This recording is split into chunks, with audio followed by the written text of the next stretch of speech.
What up, y'all? Welcome to Monday Night Live with the Hum Daddies and Heat Check. We'll tell you more about that in a second. I'm Jake Lucas. I'm with Zachariah, original Hum Daddy, Dave Greenstein, and your boy Art, listed as Artavon right now. We just concluded the first weekend, the wild card weekend of NFL playoffs, and we're going to chop it up about that right now. So how's everyone doing? Let's throw it to Zach. He's going to lead the new show that begins tomorrow. Zachariah, fill us in. What's poppin'? Anybody that's checking this out that has not come from the Hum Daddies umbrella already, so if you see it from Art, or if you see it from me, or if you see it from David's personal account or Jake's personal account, make sure you follow the Hum Daddies. We will be launching Heat Check Mañana, which is under the Hum Daddies umbrella. It'll be the three of us, and then anytime Starkey and Dave G want to jump in, we'll be doing that. Obviously, football is going to be coming to a close at some point, so we'll be doing a lot of hoop. We'll be getting you ready for the baseball season. I'll be wanting to talk a little hockey and golf, and Art will be wanting to talk a little tennis. We'll be doing all of that, so make sure you. All right. Well, he's on fire. I enjoy the passion and the enthusiasm from one Zachariah. He's got a little bit. And he'll be back. We're going to make sure that internet connection is secured for our debut show tomorrow. What say you, Jipper, Art? What's going on? Shit, just a good Monday night. Fun Monday night.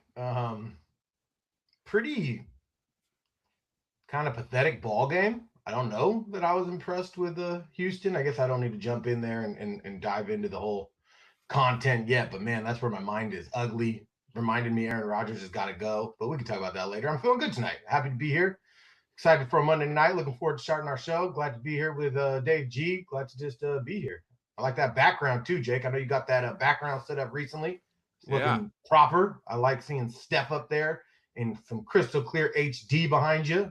We all love Steph. We know that. Oh, yeah. What about you, Jipper? What's up? That was the best wild card football weekend I've ever seen, I think. I mean, every game up until pretty much tonight, maybe a little bit of the game last night, rounding out the Sunday, weren't the top games, but four of the best football games I've seen in a long time. It was thrilling. It kept you thinking that you knew what was going to happen and you never really did, and that's what you want out of football. And I was pretty stoked, especially getting the Niner victory. I think 9 out of 10 games we're losing, especially after we lost Kittle. But hey, listen, it's good to be a Niner fan right now. I'm going to ride this wave until the end of the season, whenever that may be. Yeah, well, I think every game was a classic up until last night, and so the first, what was it, four? The first were four great. were off the hook. Yeah. And then the second two sucked ass. Tonight was a struggle. The Patriots game last night wasn't very fun to watch. Boy, Herbert was just getting his ass handed to him. The guy had the least time I've ever seen of any Lee, that's such an easy out. Come on, man. He's holding on to the ball. You know, what have we talked about many times on this show? Loser. The guy is a loser, born loser, not a very good QB. So that was my takeaway watching Herbert again. Just go choke once again. Give that guy the big time. That guy's gonna small, Justin. So is Drake May traveling to Denver or is Denver traveling there to play? Pittsburgh. No, I'm sorry, not Pittsburgh. Texans. Houston. Yeah. That's going to be incredibly Bills. Who's playing Denver? Come on. The only team that's actually legit in the whole playoffs that's the worst version of them, the Bills. So you think Bills Niners just stomp Denver? Those are the two teams we want to see. We want Bills versus Niners, baby. That's the goal. Give me Bills Niners in an epic Super Bowl. Josh Allen versus Purdy. That's what we're looking for. One thing you've said repeatedly is that Denver is a complete joke all year. so there might be a little trend here. Herbert sucks, loser. Denver, complete joke. Well, they may be the two teams in the AFC West that took over the Chiefs, so that might be a clouding my view. But that's my semi-honest take. I'm pretty sure I believe it. 90% sure I believe it. But yeah, okay. I hope it comes true. You don't think the Broncos defense is real, Art? You don't? No, I do. I think they're real. I just, I feel, I'm a little confused, to be honest, about the NFL. We've talked about this a little more. It's Man, the game just feels like it changed. Oh, I mean, it probably happened in a longer than I thought, but it feels like overnight where there were just like these dominant offenses and teams that were just sort of like obviously the class of the NFL. And now I'm just watching like these gritty defenses with questionable quarterbacks win games. And I'm a little confused about why there's so many of them. And so I just write them off like a ignoramus non-football fan and just say Houston sucks, Pittsburgh sucks, Denver sucks. I don't really necessarily mean it, but yeah, I don't know. They're definitely a legit defense. They've proven that. Houston's proven that too, right? But like, they don't strike me as teams that pass the sniff test of when the NFL's humming and you really have 2 or 3 juggernauts that those teams could actually F with them. But given the NFL today, right now in this moment, it feels like the best year to be in the race. Because like, I feel like most Niners fans are a little bit in awe of what the team has accomplished based on all the injuries. And what better year for that to be the case? Because it just feels like a year where, like, if there were 3 dominant teams, I'd have a hard time believing like the Niners are going to go beat 2 dominant teams. But I don't think there's a team left that's dominant. Seattle's not dominant. The Rams are not dominant. Chicago's not dominant. So I don't know. That's kind of where I sit on all the teams. No one feels dominant, and the Bills feel like the worst version of them. So it's a little bit odd. You're kind of just like, all right, there's 8 really good teams playing, but they don't feel like, you don't feel like you're playing against Dallas of the 90s or Green Bay or for that matter, a good version of the Bengals, the Bills, the Chiefs, the Niners and Eagles of 2-3 years ago. It feels like everybody's a little worse that was good. And now these up and coming teams, I'm not sure that I'm fully bought in. Yeah, Zach, you back? Yeah, I'm back. Is this better? You're on Mars visually, but we can hear you and you're present. So there you go. Yeah, yes. Sounds about right. Yeah, to Art's point, you know what? The NFL, they always said the NFL was a league of parity, right? The worst team gets the highest pick. You didn't always really see that, though, especially early on. And as of recently, there's been a lot of dominance from Philly. Even really without Super Bowls, dominance from the Niners, dominance from the Chiefs, obviously. And you saw the Ravens, and you saw like a lot of teams. This year seems to be wide open, very similarly to how college football has been wide open. Once again, not an SEC team in the championship game. The whole NIL, and if you have boosters and you have money coming in, then any team can be good, a la Indiana, who was complete garbage our entire lives. I don't know what you guys were talking about before I got like chimed back in, but from what Artie was saying, I think basically he was saying it's open sesame. And to his point, yeah, I mean, I think it's the Bills and the Rams. That would be my guess. Because if Josh Allen can't do it when Patrick Mahomes, Joe Burrow, and Lamar Jackson are not in the AFC playoffs, then he doesn't deserve to ever get it done. And then in the NFC, you have 3 NFC West teams, and that seems to be completely wide open. So to Art's point, there's not a dominant team. It's not like when you were like, oh, it's going to be Niners Chiefs again, or it's going to be Niners or Chiefs Eagles or whatever. Chiefs have been slayed, missed the playoffs in the first time in forever. And so, yeah, it seems to be wide open. I mean, my guess would be either the Rams or the Seahawks. And I do think it's the Bills' year, but I wouldn't be shocked if Denver made it to the Super Bowl. I wouldn't be shocked if New England made it to the Super Bowl. And then who's the 4th team? The Texans. I wouldn't be shocked if the Texans made it to the Super Bowl. Yeah, it's funny you go with the Rams first. They almost got ousted by your Black Cats there. Did you take the Panthers seriously? They should have won that game. Yeah, and the Rams have been losing weird games all year. I guess I just go back to Stafford, and I don't even really like him or the Rams at all, but I've got some sort of like professional football crush on Stafford. Like I just aesthetically, I think he throws the ball better than anybody. The Greg Greg talk about a Cosell fortunate crush. pass, Jake. Sorry, go, Jake. Yeah, No, no, exactly. Reminds me of like X's Dan and O's, Marino. those guys say Stafford's like the best quarterback in the league as far as processing and putting the ball where it needs to go and all of that stuff. It just looks good. It just looks good. And I but was he gonna say, did hurt talking his about hand. pass- Did he like fracture a finger? because his hand got really shaken up in that game, and he was throwing the ball a little off for a while there. Is there any news on that? Yeah, that you're aware of? unlike Kittle, X-rays came back negative. Gotcha. I kept trying to jump in. Talk about easier path, right? I mean, like Rams certainly have been limping a little bit in, but pretty fortunate to go have to play Carolina and Chicago, right? Like I've been a big Chicago guy as far as like enjoying watching them and loving the work Bieniemy's done to really bring that team along as the O coordinator, actually running backs coach, I should say.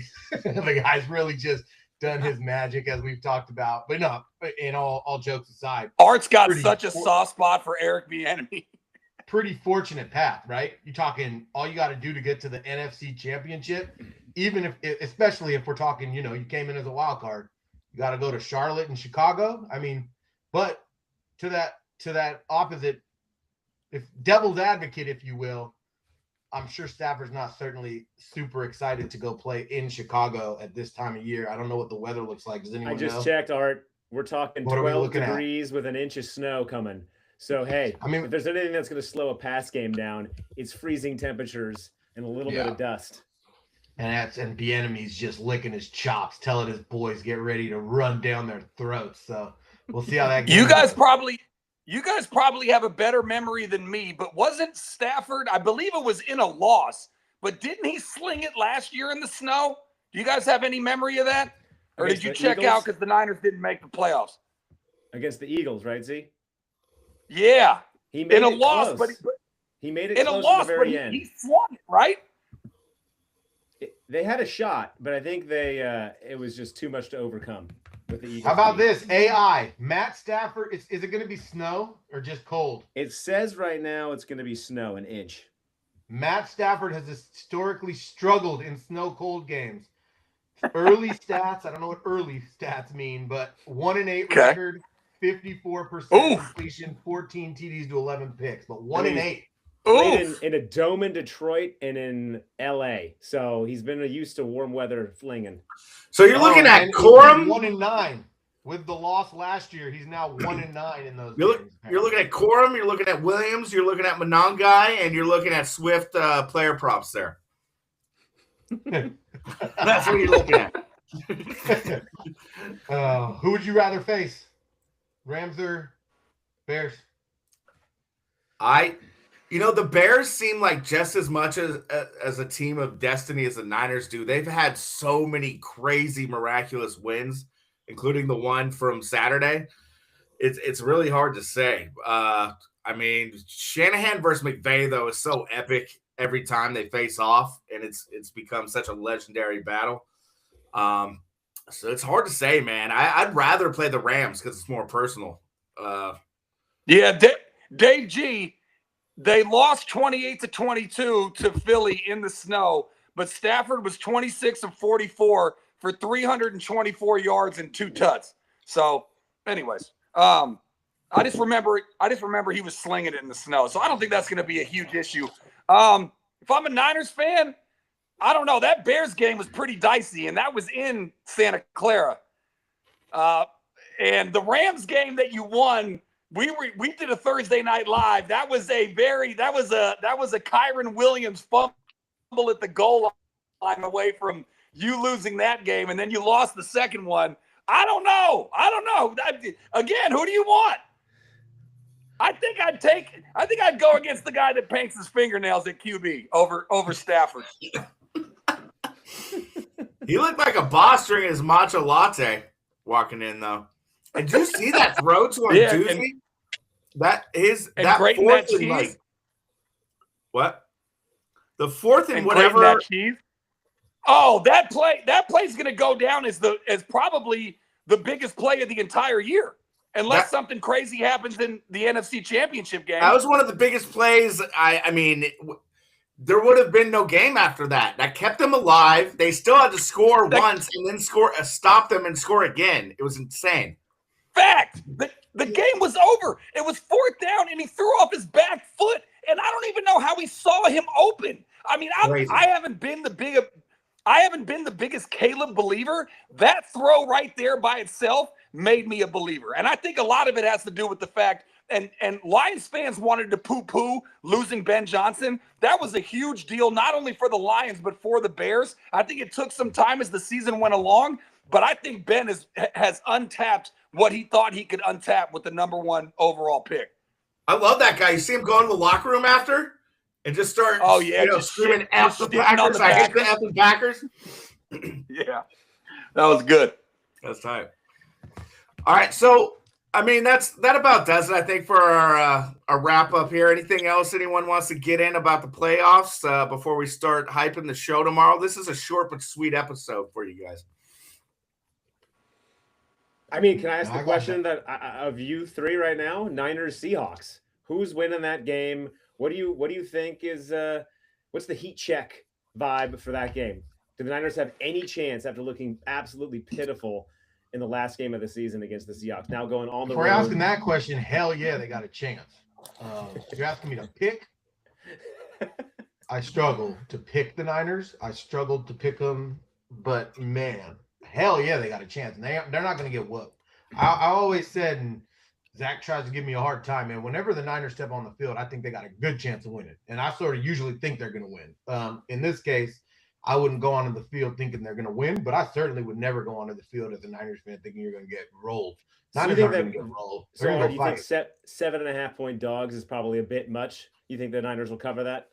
I don't disrespect the line, right? I actually get the line fully. Yeah, I think that there's a damn good chance they cover. And yeah, sure, maybe they don't and they lose by 9, lose by 10. I still don't consider that I don't see them getting down like 24-3. Let's put it right. I don't think they're going to do that and maybe crawl their way back in it or something. I think they battle. I think they play a good game. I think Purdy's going to show up, show out. Weather's supposed to be good. Not supposed to have to deal with any rain. Supposed to be sunny in Seattle. The whole West Coast this week is warm, baby. It's going to be like 70 degrees out here. I think Seattle – I think the Niners coaching staff, we talked about this a little last time, kind of played Seattle scared. And I hope they learn from that and realize, come on, man, we're tripping. Like, we need to go in with our acumen, our chin up, and go beat the hell out of them. And I think if the Niners do that, they got a good chance. If they get away from what they do, if Brock has happy feet and feels a little more pressure than I think there really was, I feel like the broadcast was all over the pressure. Everybody was talking about the pressure, and I was a little confused. I was like, what are we watching that's different? Like, this looks like a pretty normal pressure game, not like a game wrecker pressure, you know? It was like pressure, but not game wrecker. So anyway, I think if the game looks like that and they come in confident, I think that they're 33% chance they win, 40% chance they win. I don't got a 50-50. I don't got them favored, but I think they got a good shot of fighting through it and winning. I'll give my ridiculous answer before I toss it to the diehard J. Lou. My answer is ridiculous because it's not very definitive. First of all, I think that there is a very high chance, based on what we saw in Santa Clara, that this being in Seattle, I have seen the 12th man up front and personal. Now, granted, they got their teeth kicked in when we went to a Chiefs-Seahawks game, me and Art and a couple of buddies. But that 12th man is real. And the last 3 times that the Seahawks have been the number 1 seed, they have made it to the Super Bowl. So I can see the Seahawks winning very comfortably. I also wonder about all these injuries. Again, we've talked about them and they've overcame them. They're on their 4th, 5th, 6th, 7th, 8th string linebacker. Kittle's now torn his Achilles. I don't think Warner's going to be back for this game. And you're still going to be missing Bosa. Ayuk's not going to miraculously show up. So there's all the injuries. However, the reason why I think the Niners have a chance, and honestly, a damn good chance. Here's what I think. I think the Niners will either win or the Seahawks will cover. I don't think it's going to be a close game where the Niners lose by a field goal or like 4 or 5 points. I think either the Seahawks cover or the Niners win outright, and here's the reason why. 2 words for you. Sam Darnold. Seahawks quarterback. Darnold. Sam Darnold. Sam Darnold, if he doesn't completely bleep the bed, then the Seahawks should win the game comfortably. But Sam Darnold has been known to habitually bleep the bed. And the Niners can expose all of that. And I think that the edge goes to Shanahan in terms of coaching, having just played them a couple of weeks ago with the number 1 seed on the line. So the path for the Niners to win is keep doing what you're doing. That was magic on Sunday. Jay Lou and I watched that with the Keogh brothers and whatnot. We had a watch party. That was magic what happened there on Sunday. Beating the champs in their building in Philadelphia, the defending champs. So that was magic. So keep doing what you're doing and let Darnold, and I think the Niners could win. Go ahead, Jay Lou. Is the 12th man real? David, I ask you, is the 12th man real? Nope. Nope. Me and Dave sat there and watched a rookie Brock Purdy tear apart the Seahawks on national TV to really make a statement. What year was this? This was 2022, Brock Purdy's rookie year. Okay. I flew up to Seattle to watch a Thursday night football game with my buddy Dave G. And it was a young Brock Purdy, McCaffrey in the house, Kittle in the house, and they just tore the Seahawks a new a-hole. Okay? Okay. And the Seahawks fans were nothing compared to all the hype I heard about. They're actually nice people. They were more like Cardinals fans, like St. Louis Cardinals fans. But yeah, that was our experience. It was Brock Purdy's coming out party, and I was there for it. Was it COVID? Was it COVID? Was it COVID? COVID. Huh? It was post-COVID. Just post-COVID. After COVID. Okay. All right. Yeah. No, it was bright lights, night game. It was on, and Brock was there, man. And McCaffrey ripped a big long Brock pass. I think it was that the big pass. play, like it was a a big 70-yarder or screen. something. And then Kittle had a big reception. So yeah, based on that experience, I'm not afraid of Seattle at all. Actually, the Niners won in Seattle this year to open the year, and Brock passed for around 270 yards and multiple TDs. So I'm not scared of them at all. If anything, the game winning touchdown was caught by who? Ponges, who is now replacing Kittle next week. Sticky hands Jake. That's right. Jake. That is named Jake. Know how to catch a football. Not a Lucas. Definitely not a Lucas. Good thing his last name's Tongs. Hey, I wanted to give you guys 2 points I'm curious. One, on the Niners for defense. They kind of have a similar type of team, except a better quarterback in Philadelphia they just went up against, which is you got to make Darnold throw, right? I mean, the key on defense is slow down that Seahawk run, which they just ran all over the Niners in the last game of the season. If they can force Donald to pass, they might have a chance to make him make a mistake. Yeah. And then the second point is on offense, they have to. They didn't get wrecked, but they have to create just enough time for Brock to get that one last read or let him break the pocket, get outside the pocket a little bit, dance around and extend the play and make some of those throws for a chunk throw. Because there was I think it was 3 big chunk plays the Niners ripped off on the Eagles. That was the difference maker. Other than that, the Niners offense looked pretty mediocre against the Eagles, and they had none of those against the Seahawks. And so where are those big plays going to come from? Yeah. They need probably 3 to 4 big chunk plays, and they need to turn it into a passing offense for the Seahawks, which means get a lead and make the Seahawks play from behind. Yeah. Yeah, I think you're spot on. That's a good analysis. I think I remember looking at some of the Niners stats a couple weeks ago and seeing how good they were against the run and thinking they were going to hold up against Seattle, and then didn't realize how kind of crap they've been against the run in the past 2 months, and that was a little inflated by the first half of the season. So to your point, if this team can come out and those 5th and 6th linebackers and Kendricks can come help stuff the run, and if they can find a way, I think you're right. That's going to be probably the key to the game. I for some reason, and they've really instilled very little confidence, and I shouldn't really believe this.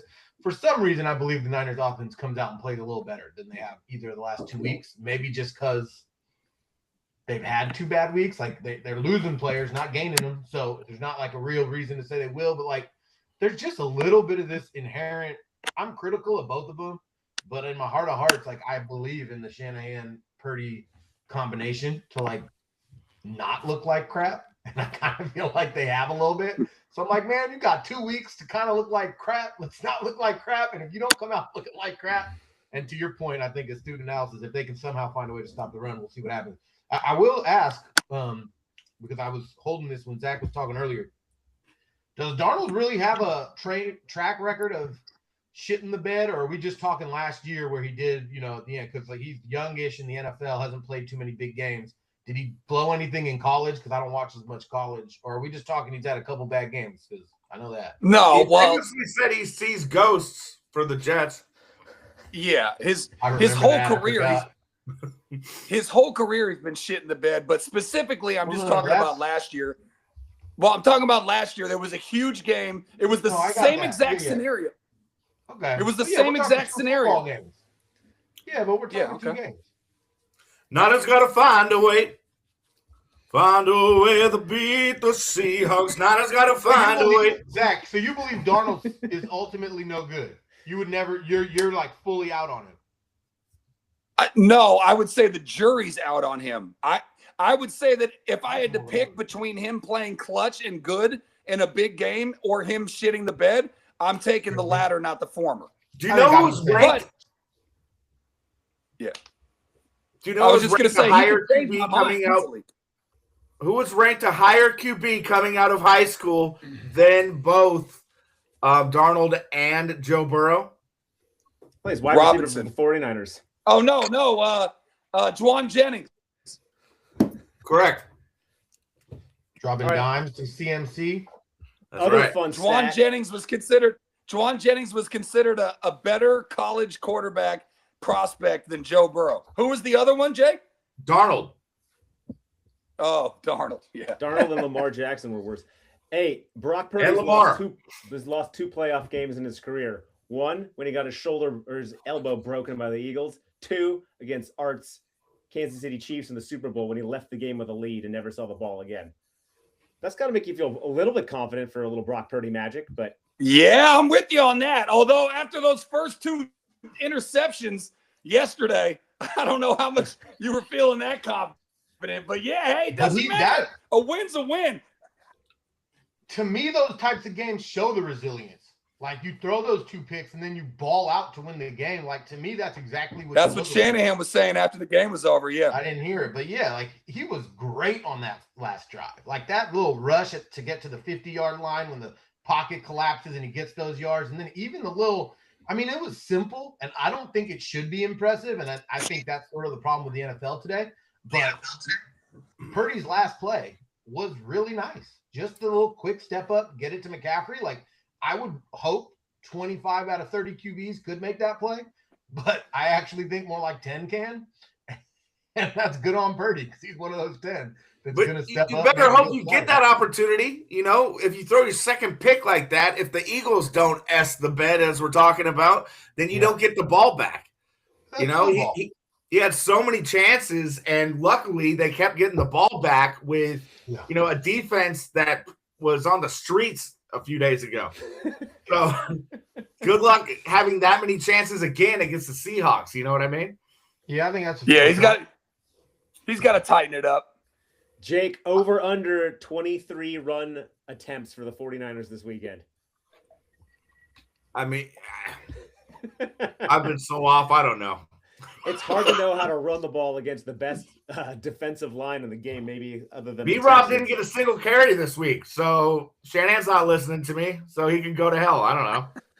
I do think turnovers are a big problem for Purdy. So you make a good point. Like I believe in Purdy, but I'm not a Purdy dude that's like he's out here, everybody thinks he's a Wonderlic master or even more the Wonderlic, that other thing, and how smart he is. He sees everything. It's like, yeah, maybe he could see things, but he's also kind of thinks he's like Brett Favre, and Brett Favre was overrated, and maybe, to that. And you can't just throw picks and then make comebacks all the time and think you're amazing. So, I mean, he throws some doesn't bad protect that picks ball. too. I think he's great, but he really needs to clean up those picks, dude. Some of those are horrible decisions. I mean, he's I been doing wonder that how whole many of Yeah. these are just bad routes too, though. Like he's going with a wide variety of receivers that may or may not be stepping up and trying to catch the ball when they should have. And so it's a little bit of an anticipation factor for both sides, but he's not got the same unit going out there every game. He's got, as many wide receivers off the street as we do linebackers. True. Yeah, our buddy Gabe sent us a highlight reel of all of his bad turnovers from Iowa State. He's pretty sloppy with the ball. I don't think pretty he's off been as the- sloppy.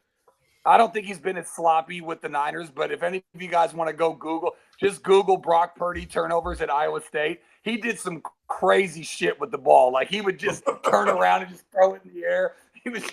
He was doing reckless stuff. I think he's curtailed it more in the NFL, but those 2 picks yesterday, I mean, we were sitting there, Jake, and I asked you point blank, who the bleep was he throwing to? Like, what was he actually thinking when he released the ball? Now, I don't think that he's that I don't think he's that turnover prone now, but it is something to watch, especially when you're in Seattle, because you know that place is going to be rocking. Now, you guys might have went there for a regular season game, and me and Art went for a Chiefs-Seahawks game when the Seahawks were down. That place is going to be ridiculous. There's a reason why they keep a tally of every false start from the opposing team. The 12th man is real. You guys might say it's fake. I say it's real. That's going to play a factor. Do you know what fan base travels the most in the NFL? The Niners. So expect half the crowd to be wearing red, bro. Yeah. No, I hear you. It'll be a great game. I'll tell you that. And hey, what a difference Trent Williams makes. By the way, I keep referencing this watch party that Jake and I were at out in Pleasant Hill or whatever city we were in. And Trent Will, by the way, I got the audio of him actually coming out to the big boombox. Now, we were watching the pregame, so they weren't playing the audio of them coming out the tunnel. I got the actual audio. First of all, it was some trap shit. And second of all, once you get the audio accompanied to Trent Williams walking out with a big-ass boombox, that makes a huge difference, bro. That makes a huge difference. Trent Williams that man is maybe like top 5. He's like Suge Knight of football. He's top 5 scariest people on the planet. That's great. No doubt. No doubt. All right. Well, yeah, we'll see what happens. And we'll talk more about it all week. We got he didn't play in the last week, right? Just to be clear. No, he didn't play against Seahawks last time. He got hurt on the first play. Or did he get hurt against Seahawks Niners? Oh. What time are they doing it Saturday? At night or in the day? It was TBA last time I checked. They just got the time slot. It's 5 p.m. Thank God. Nice. That's what we need. We need that night game.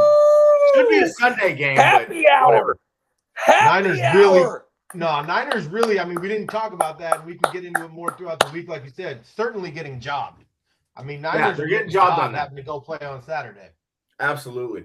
But, I mean, we'll get into the short week tomorrow, and then with Heat Check, and then the Hum Daddies will probably drop one on Thursday. So for all of those who followed us and watched Thursday Night Live with Zach Ryan Art here, we are debuting our new show, Heat Check, tomorrow, 7 p.m. sharp. We're doing it live. Do it live. So, yeah, tune in. Hit like on this episode, subscribe if you're a big fan of Zachariah and his days back at 95.7. You'll do yourself a favor by tuning in here. If you appreciate Washington State and a good basketball program, tune in for Art. Clay Thompson, and if you're a fan of the Hum Daddies or local TV Subaru commercials, you'll tune in for Jake Lucas, and that is me. So can't wait to see you guys tomorrow. And then the Hum Daddies Classic, the Hum Daddies Original, will continue doing what we do. Guessing our new spot will be Thursday nights to take over the Thursday Night Live. We may be going live from now on. We may not. We will let y'all know. But thanks for everyone for checking us out on Instagram, on YouTube. And, any parting thoughts from you fellas? Looking forward to the show mañana. Looking forward to the whole Hum Daddies Network cooking out here in 2026, you dig? And, hell of a game. It's going to be happy hour on Saturday night up in Seattle. It's going to be lit, as the kids say. Lit AF, as the kids say, Jake. Yeah. And, Jipper, if you could get the fam out, I think we'll probably do Pleasant Hill again, since that was good luck. You got to hit Keo up. Let him know. Yeah, although 5 p.m. now. We're going to go to p.m. with the kids, it might be a little weird. Well, because that's going to go till 8:30. We'll see. True. A lot of energy, a lot of excitement at the end of that game, no matter what happens. Yeah. Huh. On a Saturday. Your place, Jake. I think everybody would love to do it there. Yeah, sure. You could fit in. We'll squeeze like It'll be like a Hey, sausage. the grill's factory. always open. The grill's always open. Hey, bar and grill. Oh yeah, that'll be fun. Like when I saw Game 7 Warriors at your place, and you kept changing the channel. That was good times. You never know what you're I gonna get remember with Zach on the TV. I remember when I don't know if you still do this, Zach, but yeah, please, I will never watch a game with you again if you still do. This man will pause the TV all day. You gotta wait for this. You gotta come back. I'm thinking no longer. Do you still do that? Are we done? Last year he did it with the Warriors Houston series. False, still man. You pausing? guys are false. It was This is horrible. all I got slander. so aggravated. No, He- Hashtag slender slander. Unbearable viewing experience if he's got Yeah. the remote. Never again for an important game will I go to Zach's house. Zach, I need you to have a segment called Slender Slander on the.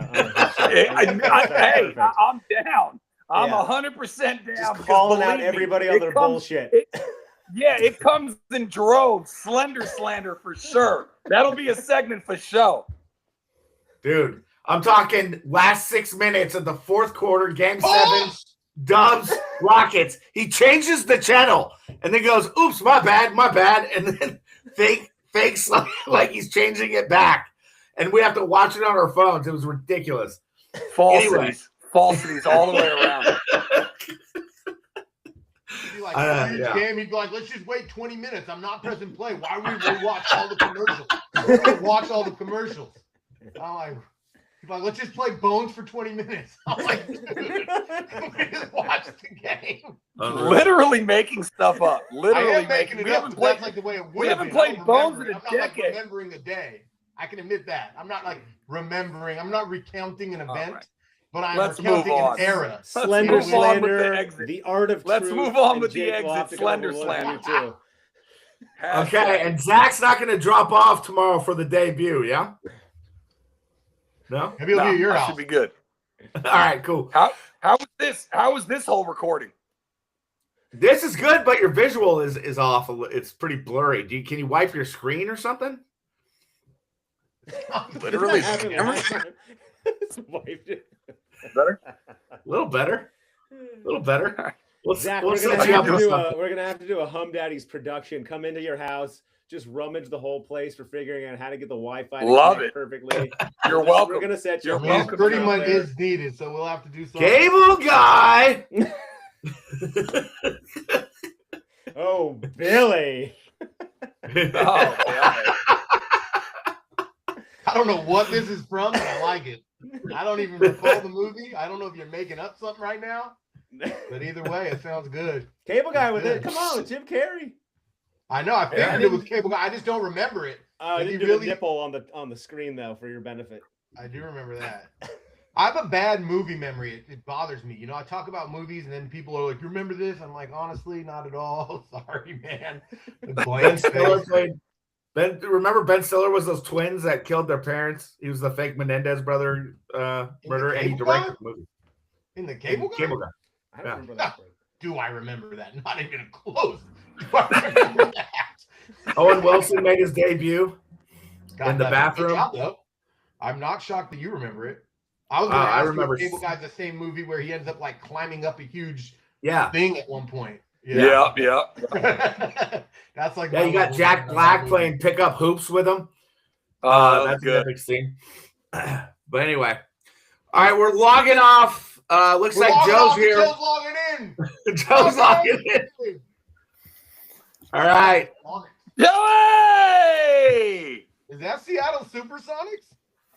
Yeah, look at that. Love it. That is Yeah, there you go. Wearing retired That teams. is so good. That's my stuff, man. Got my Oakland A's, my Seattle Supersonicas. Love it. Yeah. What an You got era, a, you got a man. Houston Oilers pair of socks on down there?